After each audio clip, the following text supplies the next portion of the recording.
Olá, meus caros colegas. Vamos dar início a mais um Evangelho no Lar, iniciando com uma prece. Meu Deus e meu Pai, obrigado por mais esta oportunidade, por mais este dia em que eu estou aqui fazendo o Evangelho no Lar, lendo o Evangelho segundo o Espiritismo, onde eu possa aprender através dessas palavras e me tornar uma pessoa melhor.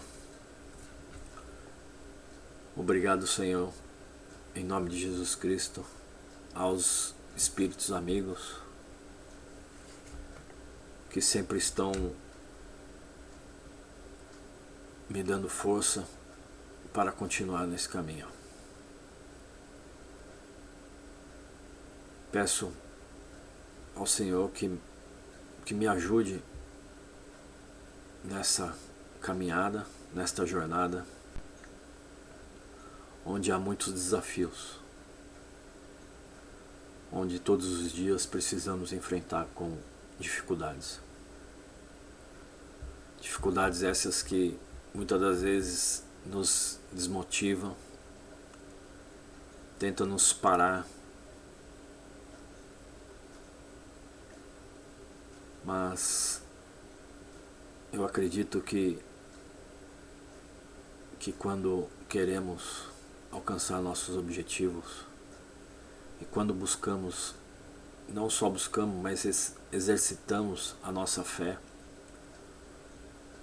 nós conseguimos avançar passo a passo.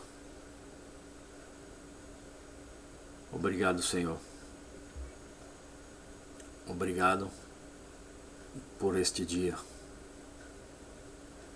por este momento onde eu possa estar gravando esta aula, onde o Senhor me ajuda com todas essas ferramentas para que eu possa transmitir estas palavras.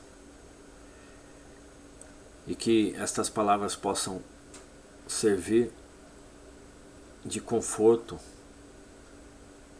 para as pessoas e que elas possam também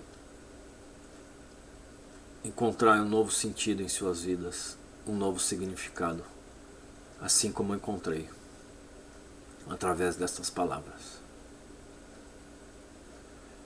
Peço, Senhor, pela minha família, saúde, amor e harmonia. Peço, Senhor, pelas pessoas que de alguma forma estão relacionadas a mim. Peço pelo Centro Espírita, todos os médiuns, todos os membros, todas as famílias que por lá passam, Senhor. Saúde, por todas as pessoas necessitadas,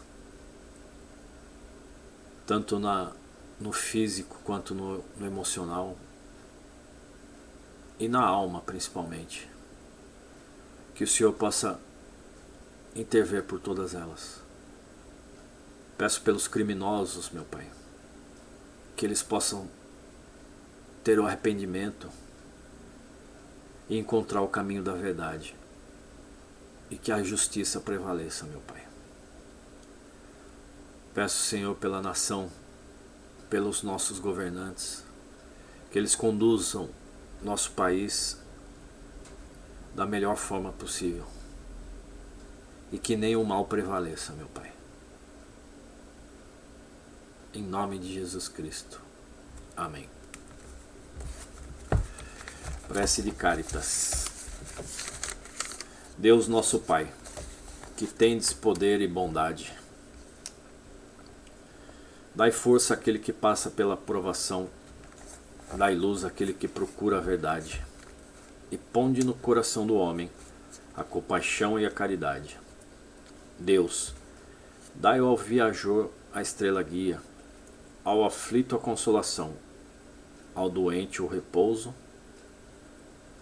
Pai, dai ao culpado o arrependimento, ao espírito a verdade, à criança o guia, ao órfão o pai. Senhor, que a vossa bondade se estenda por tudo que criaste. Piedade, meu Deus, para aqueles que vos não conhecem, esperança para aqueles que sofrem.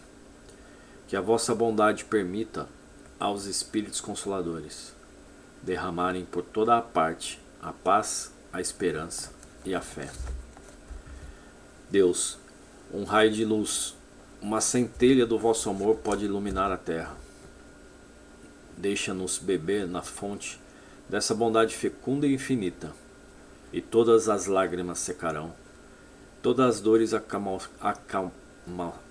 acalmar-se-ão, um só coração, um só pensamento subirá até vós, como um grito de reconhecimento e de amor, como Moisés sobre a montanha. Nós vos esperamos com braços abertos, ó bondade, ó poder, ó beleza, ó perfeição. Queremos de alguma sorte merecer a vossa misericórdia. Deus, dai-nos a força de ajudar o progresso, de subir até vós. Dai-nos a caridade pura, dai-nos a fé e a razão. Dai-nos a simplicidade, que fará das vossas almas o espelho onde possa refletir a vossa imagem. Assim seja. No Evangelho, eu vou continuar aqui no parágrafo 13, o duelo, na página 138, do capítulo 12.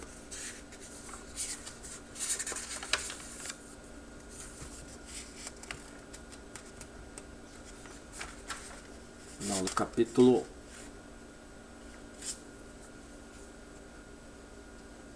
do capítulo 12. Do capítulo 12. Que é amai os vossos inimigos. O duelo. Como que outrora se dominava o juízo de Deus, é uma das instituições bárbaras que ainda regem a sociedade. Que diríeis, no entanto, se visseis dois adversários mergulhados em água fervendo ou submetidos ao contato de um ferro em brasa, para ser dirimida a contenda entre eles, reconhecendo-se estar a razão com aquele que melhor sofresse a prova? Qualificareis de insensatos esses costumes? Não é exato? Pois o duelo é coisa pior do que tudo isso. Para o duelista destro, é um assassino praticado a sangue frio, com toda a premeditação que possa haver, uma vez que ele está certo da eficácia do golpe que desfechará. Para o adversário, quase certo de sucumbir em virtude de sua fraqueza e inabilidade, é um suicídio cometido com mais fria reflexão.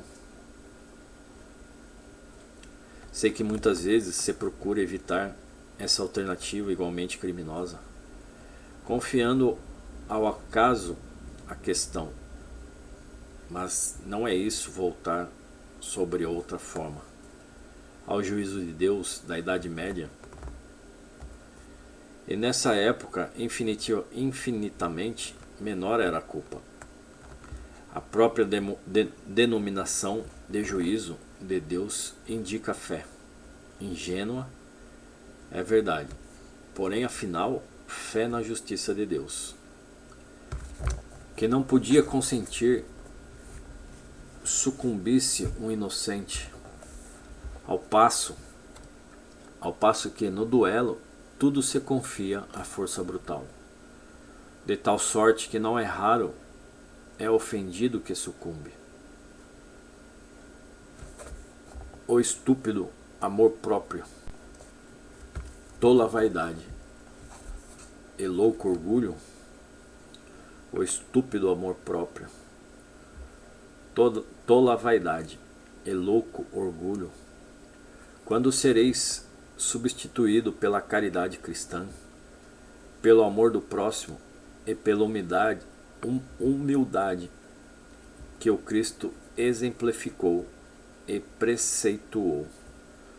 Só quando isso se der, desaparecerão esses preceitos monstruosos que ainda governam os homens, e que as leis são impotentes para reprimir, porque não basta interditar o mal e prescrever o bem. É preciso que o princípio do bem e o horror ao mal morrem no coração do homem. Um espírito protetor. Bordeaux, 1861. Que juízo farão de mim?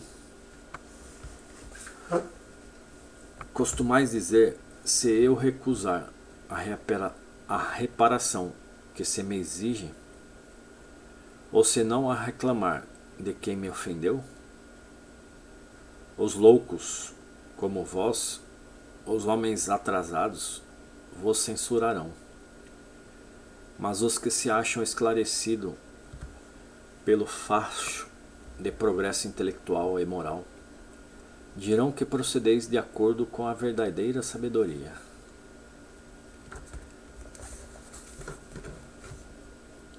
Que juízo farão de mim? Costumais dizer, se eu recusar a reparação que se me exige, ou se não a reclamar de quem me ofendeu? Os loucos, como vós, os homens atrasados vos censurarão. Mas os que se acham esclarecidos pelo facho do progresso intelectual e moral, dirão que procedeis de acordo com a verdadeira sabedoria. Refletir um pouco. Por motivos de uma palavra dita às vezes impensadamente ou inofensivamente, vinda de um de vossos irmãos, o vosso orgulho sente ferido. Respondei de modo acre e dai uma provocação. Por motivo de uma palavra dita às vezes impensadamente ou inofensivamente, vinda de um dos vossos irmãos, o vosso orgulho se sente ferido. Respondeis de modo acre e dai uma provocação. Antes que chegue ao momento decisivo, inquires de vós mesmos se procedeis como cristãos. Que contas ficareis devendo à sociedade por a privardes de um dos seus membros? Pensastes no remorso que vos assaltará por haverdes roubado a uma mulher ou o marido? E a uma mãe ou filho, a um filho o pai que lhe servia de amparo? Certamente o ator da ofensa deve uma reparação, porém não lhe será mais honroso dá-la espontaneamente, reconhecendo suas faltas, do que expor a vida daquele que tem o direito de se queixar. Quanto ao ofendido, convenho em que algumas vezes pode ele achar-se gravemente ferido, ou em sua pessoa, ou nas do que lhe são mais caros, mas não está em jogo somente o amor próprio. O coração se acha magoado, sofre. Quanto ao ofendido, convenho em que, algumas vezes, por ele achar-se gravemente ferido, ou em sua pessoa, ou nas dos que lhe são mais caros, não está em jogo somente o amor próprio. O O coração se acha magoado, sofre, mas, além de ser estúpido, arriscar a vida, lançando-se contra um miserável capaz de praticar infâmias, deve dar-se-á que, morto este, a afronta, qualquer que seja, deixa de existir. Não é exato que o sangue derramado imprime retumbância maior a um fato que, se falso, cairá por si mesmo, e que, se verdadeiro, deve ficar sepultado no silêncio. Nada mais restará, pois, senão a satisfação da sede de vingança. A triste satisfação que quase sempre dá lugar, já nesta vida, a causticantes remorsos. Causticantes remorso. Se é ofendido que sucumbe, onde há reparação? Quando a caridade regular a conduta dos homens, eles conformarão seus atos e palavras a esta máxima. Quando a caridade regular a conduta dos homens, eles conformarão seus atos e palavras a esta máxima. Não façais aos outros o que não quiserdes que vós façam. Verificando-se isso, desaparecerão todas as causas de dissensões, e com elas as dos duelos e das guerras, que são os duelos de povo a povo. Francisco Xavier. Bordeaux, 1861.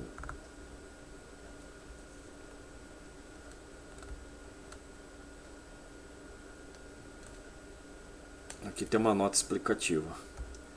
Francisco Xavier, Francisco de Jesus, dito 1506 a 1552, cognominado Apóstolos das Índias, jesuíta espanhol, pioneiro e cofundador da Companhia de Jesus, cujos membros são conhecidos como jesuítas. Exerceu sua atividade missionária no Oriente, evangelizou o sudeste da Ásia, Índia, Malásia e Japão.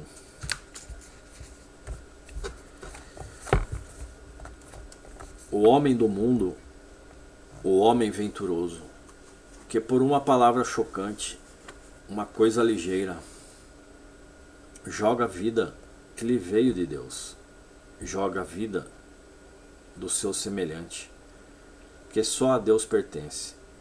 Esse é 100 vezes mais culpado do que o miserável, que, impelido pela cuspidez, algumas vezes pela necessidade, se introduz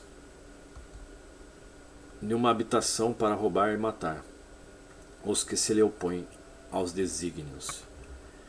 Trata-se quase sempre de uma criatura sem educação, com imperfeitas noções do bem e do mal, ao passo que o duelista pertence, em regra, à classe mais culta. Um mata brutalmente, enquanto o outro faz com método e polidez, pelo que a sociedade o desculpa.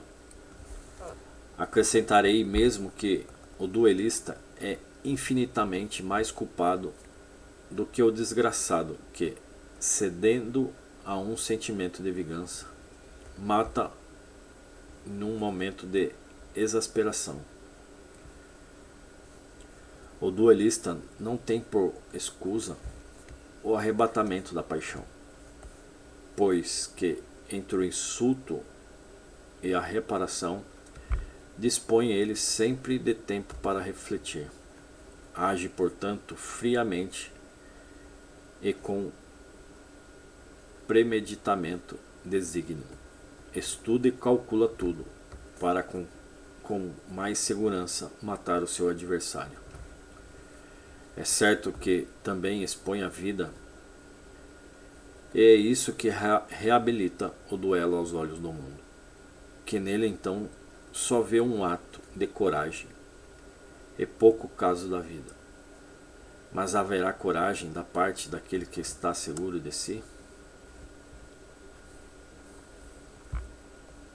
O duelo, remanescente dos tempos de barbárie, em que os quais o direito do mais forte constitui a lei, desaparecerá por efeito de uma melhor apreciação do verdadeiro ponto de honra, é à medida que o homem for depositando fé mais viva na vida futura.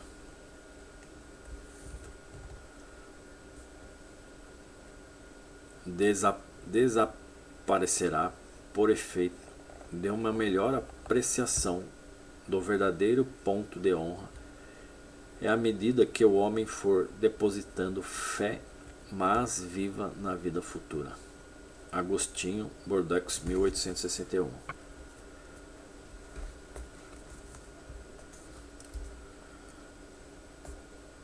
Nota: os duelos se vão tornando cada vez mais raros e se de tempos em tempos alguns de tão dolorosos exemplos se dão, o número deles não se pode comparar com a dor que ocorria outrora. Antigamente, um homem não saía de casa sem prever um encontro, pelo que tomava sempre as necessárias precauções. Um sinal característico dos costumes do tempo e dos povos se nos depara no porte habitual, ostensivo ou oculto, de armas ofensivas ou defensivas. A abolição de semelhante uso demonstra o abrandamento dos costumes e é curioso acompanhar-lhes a gradação. Desde a época em que os cavalheiros só cavalgavam barbados de ferro e armados de lança, até a em que uma simples espada à cinta constituía mais um adorno e um acessório do brasão do que uma arma de agressão. Outro indício da modificação dos costumes está em que, outrora, os combatentes singulares se empenhavam em plena rua, diante da turba, que se afastava para deixar livre o campo aos combatentes, ao passo que este hoje se ocultam. Presentemente, a morte de um homem é acontecimento que causa emoção, enquanto noutros tempos ninguém dava atenção a isso. O espiritismo apagará esse último vestígio da barbárie, incutindo nos homens o espírito de caridade e fraternidade.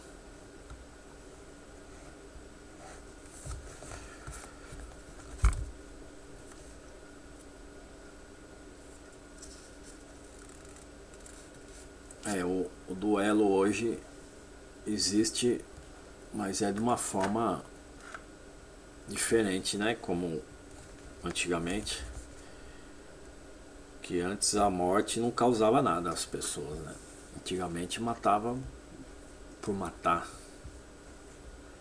se cortava todo o corpo da pessoa, né? Arrancava a cabeça. Hoje não existe mais isso. E quando tem, choca muito, né? Mas aqui fala, ó, a medida desaparecerá por efeito de uma melhor apreciação do verdadeiro ponto de honra.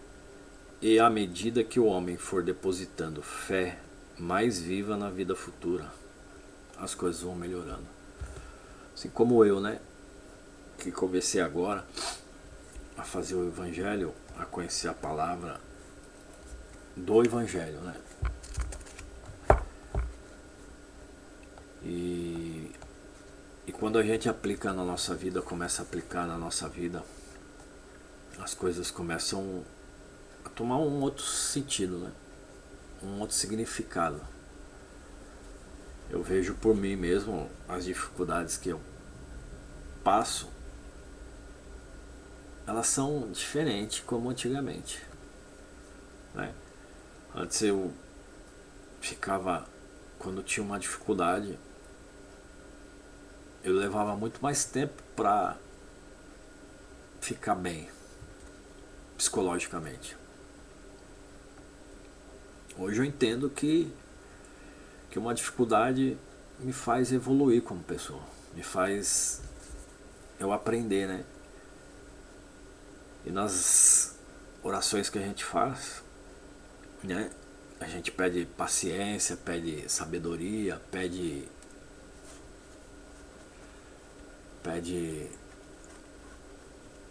perseverança, a gente pede muitas coisas, né? Só que a gente não começa a entender o que a gente pede. Então, se a gente pede paciência, o que Deus vai nos dar? Situações para que você tenha paciência, né? Se você pede sabedoria, o que Deus vai te dar? Situações que você desenvolva a sua sabedoria.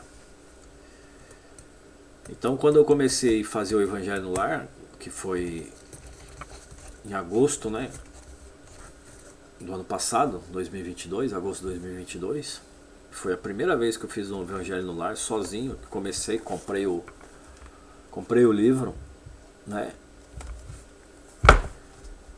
E eu já tô na metade já dele. Eu faço todas as quartas-feiras.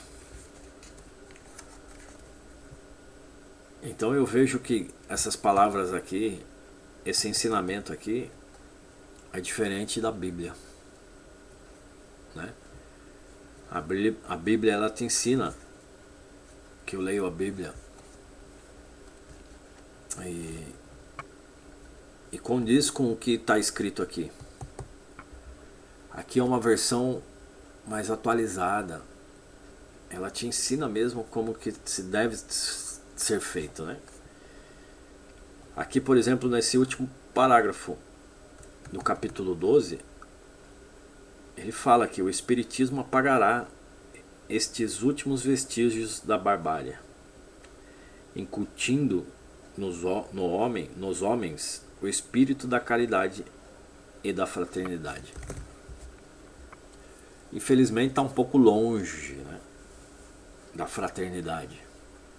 Caridade, eu acho que existe em muitas pessoas a caridade, mas a fraternidade está longe de acontecer. Mas vai acontecer, porque a gente está aqui para melhorar, para evoluir, né? E cada, né, vez que voltamos, que eu acredito que toda vez que a gente pode não voltar, mas só não volta quem não precisar melhorar, quem já evoluir aqui agora.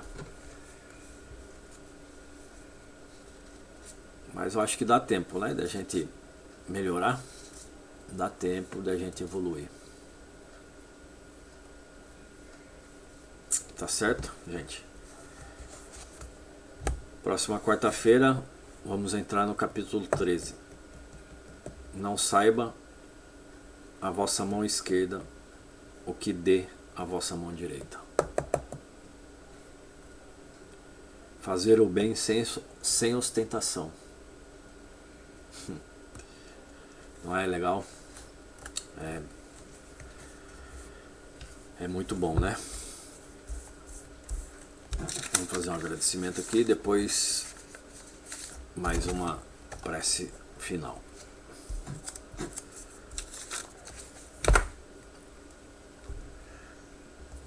Meu Pai, soberano, justo e bom, Obrigado, Senhor, por esta oportunidade, por estas palavras. Que estas palavras lidas possam ser instrumentos no meu dia a dia. Obrigado aos espíritos amigos. Obrigado em nome de Jesus Cristo por este momento, por esta oportunidade. Obrigado, Pai. Obrigado. Em nome de Jesus Cristo. Oração de São Francisco. Senhor, fazei-me instrumento de vossa paz. Onde houver ódio, que eu leve o amor. Onde houver ofensa, que eu leve o perdão. Onde houver discórdia, que eu leve a união. Onde houver dúvida, que eu leve a fé. Onde houver erro, que eu leve a verdade. Onde houver desespero, que eu leve a esperança. Onde houver tristeza, que eu leve a alegria. Onde houver trevas, que eu leve a luz. Ó Mestre, fazeis que eu procure mais consolar que ser consolado. Compreender que ser compreendido.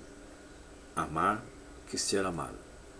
Pois é dando que se recebe, é perdoando que se é perdoado, e é morrendo que se vive para a vida eterna. Obrigado, Pai. Peço aos espíritos, amigos, que fluidifique essa água aqui, ó, para que quando eu beba, se transforme em energia para o meu corpo. Pai nosso que estais no céu, santificado seja o vosso nome. Venha a nós o vosso reino. Seja feita a vossa vontade, assim na terra como nos céus. O pão nosso de cada dia, que nos dai hoje. Perdoa as nossas ofensas, assim como nós perdoamos aqueles que nos têm ofendido. E não deixeis cair em tentação, mas livrai do mal. Amém. Até a próxima.